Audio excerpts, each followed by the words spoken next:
السلام علیکم ایوریون، دس از شعیب فاروقی.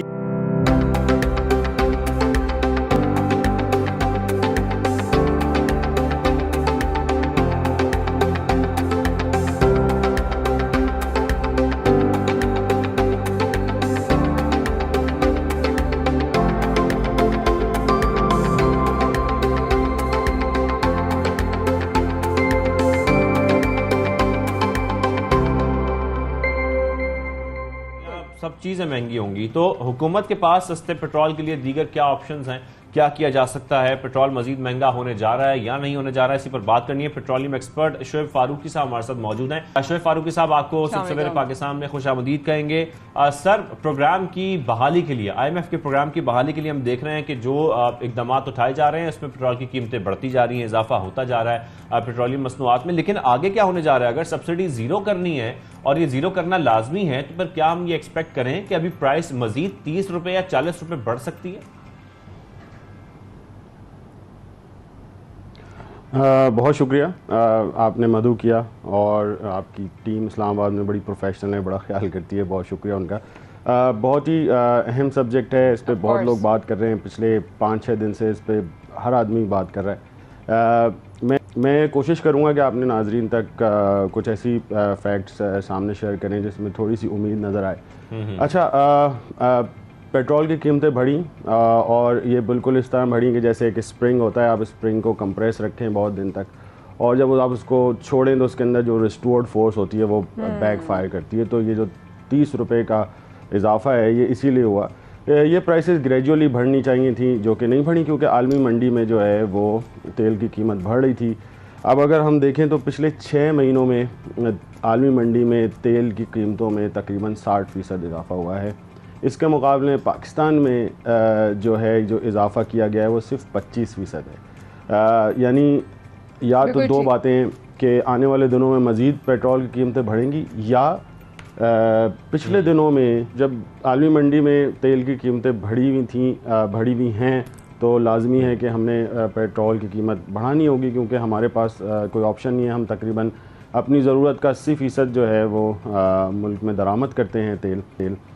اس کے برعکس جب 2020 میں دسمبر 2020 میں دیکھوں تو پیٹرول کی قیمت اس وقت بھی 110-105 روپے لیٹر تھی پاکستان میں، جبکہ عالمی منڈی میں جو ہے وہ قیمت صرف $30 سے بھی نیچے تھی. تو ہم نے ایکچولی پچھلے 2-2.5 سالوں میں قیمتیں تھوڑی سی جن سطح پہ ہونے چاہیے تھیں اس سے اوپر ہی رکھیں اور اب جب پچھلے 3 مہینوں میں خاص طور پہ جو پچھلی حکومت تھی انہوں نے اس کے اوپر سبسڈی دی جس کی وجہ سے پرائسز ان ریئلسٹک تھیں، عالمی منڈی میں پرائس بڑھ رہی تھی اور اب جب وہ سبسڈیز ہٹائی گئی ہیں تو عوام پہ اس کا بوجھ ڈائریکٹ پڑا ہے. بالکل پڑا ہے، بالکل ایسا ہی ہے. تو جو پی ٹی آئی حکومت کے آخری چند ماہ میں جو سبسڈی دی گئی اس کی بھرپائی جو ہے آنے والے کتنے مہینوں تک عوام کو کرنا پڑے گی؟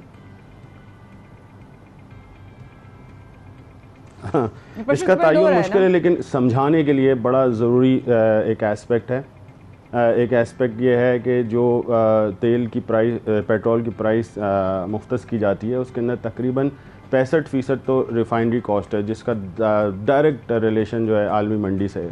اس کے بعد تقریباً 10% جو ہے وہ اس کی مانیٹرنگ ہے، ریگولیشن ہے، رسائی ہے، اس کی مد میں آتا ہے. تو تقریباً 75% جو ہے اس کے ساتھ کچھ نہیں کیا جا سکتا. اب جو 25% بچتا ہے اس کے اندر سیلز ٹیکس ہے 13% اور تقریباً جو اس وقت لیوی ہے جو پیٹرولیم مصنوعات پہ گورنمنٹ لگاتی ہے وہ اراؤنڈ 15% ہے. آئی ایم ایف نے آج سے تقریباً 7 مہینے پہلے کہا تھا کہ اس لیوی کو آپ گریجولی 30% تک لے جائیں، جو کہ نہیں کیا گیا اور ابھی بھی جو ہے وہ 14% ہے جو کہ ایک موضوع نمبر ہے. لیکن پچھلے 3 مہینوں میں جو سبسڈی دی گئی اس کا حجم تقریباً 234 بلین روپے ہے جو کہ عوام کو اوپر بوجھ نہیں ڈالا گیا اور لیکن اس کا ڈائریکٹ امپیکٹ جو ہے وہ خزانے کے اوپر پڑا. جس کی وجہ سے کیونکہ ہم جو تیل خریدتے ہیں وہ ڈالرز میں خریدتے ہیں اور پھر ڈالر کی جو رسائی ہے مارکیٹ میں کم ہوئی اس کی اچھا آپ خریدنے کی بات کر رہے ہیں شیخ صاحب، اس کی وجہ سے ایک اور ڈائریکشن میں بات کرنا چاہتے فیصلہ کیا ہے کہ جو ہم خریدنے کی بات کر رہے ہیں، مہنگے پیٹرول کی بات ہو رہی ہے، مہنگا تیل خریدا جاتا ہے، پاکستانی مہنگا تیل خریدتا ہے، بڑی مقدار میں خریدتا ہے، اس کے بعد اس کو ریفائن کیا جاتا ہے، پھر عوام کو پہنچایا جاتا ہے۔ اگر ہمارے پاس ریفائنری سسٹم، اچھا ریفائنری سسٹم موجود ہے تو یہ پاسبلٹی ہے کہ ہم کوئی ایسا طریقہ نکالیں کہ ہم سستے آپشنز کی طرف جائیں۔ جی بالکل پاسبلٹی ہے، ریفائنری سسٹم ہمارا اچھا ہے لیکن بہت پرانا ہو چکا ہے، اس میں جدت لانے کی ضرورت ہے، جس پہ کام ہو رہا ہے، جس کا پروسیس گریجول ہے۔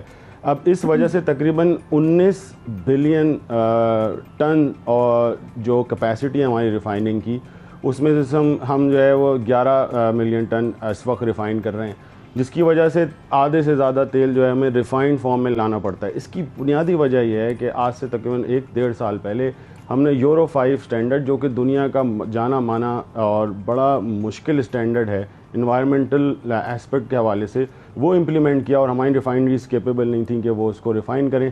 تو اب ایک ریفائنڈ پروڈکٹ جب ہم اپنے ملک میں لاتے ہیں تو وہ ہمیں اور مزید مہنگا پڑتا ہے۔ اب اس کا حل کیا ہے؟ فوری حل، کیونکہ یہ ایک کرائسس سچویشن ہے، میں سمجھتا ہوں اس پہ ہنگامی بنیادوں پہ گورنمنٹ نے جو ہے وہ اقدامات اٹھانے ہیں۔ ایک چیز ہے جس کو کہتے ہیں RON، جو پیٹرول یا تیل آتا ہے، یہ اس کے آکٹین نمبرز ہوتے ہیں۔ اس وقت جو ہم یوز کر رہے ہیں وہ 97 RON ہے یا اس سے زیادہ ہے۔ ہماری ریفائنریز جو ہیں وہ 82-83 RON کا پیٹرول جو ہے وہ ریفائن کر سکتی ہیں۔ تو کوشش یہ کرنی چاہیے کہ آپ جو ہمارے پمپس ہیں جس میں جو چھوٹا صارف ہے، جیسے کہ موٹر سائیکل سوار ہیں، 1000 cc سے کم گاڑیاں ہیں، ان کی فلنگ لائنز کو الگ کریں اور جو ہے وہ کم آکٹین نمبر کا فیول جو ہے وہاں پہ سستے داموں بیچا جا سکے، جو کہ لوکلی ریفائن ہو سکتا ہے۔ اس کے علاوہ جو بڑی گاڑیاں ہیں جن کی مالیت 80 لاکھ سے لے کے جو ہے وہ 1.5 کروڑ تک ہے، تو ایک آدمی جو کہ اتنی مہنگی گاڑی افورڈ کر سکتا ہے، وہ شاید 200 روپے لیٹر فیول بھی افورڈ کر سکتا ہو۔ تو یہ بہت ضروری ہے کہ جو ایک متوسط طبقہ ہے، نیچا طبقہ ہے، مڈل کلاس، لوور کلاس، جو کہ کمیوٹ کے لیے وہ سواریاں استعمال کرتا ہے جو کہ فیول کم کھاتی ہیں، اس فیول کو خاص طور پہ سستا کیا جائے۔ بالکل ٹھیک، فیول کو خاص طور پر سستا کیا جائے۔ تھینک یو ویری مچ سر۔ شعیب فاروق صاحب ہمارے ساتھ موجود تھے اور پیٹرولیم ایکسپرٹ ہیں، وہ جس طریقے سے وہی آپشنز بتا رہے ہیں جن کو کنسیڈر کیا جا سکتا ہے، لیکن اس طریقے سے بہتری لائی جا سکتی ہے، لیکن آپ کو یہ سبسڈی ختم کرنے کے بعد جو IMF کے پروگرام کی بحالی ہے اس کے لیے سب کچھ کرنا پڑے گا اور عوام پر بوجھ ڈالنا پڑے گا جب تک کہ دیگر آپشنز ہمارے پاس موجود نہ ہو۔ تھینک یو ویری مچ سر، آپ نے ہمیں جوائن کیا۔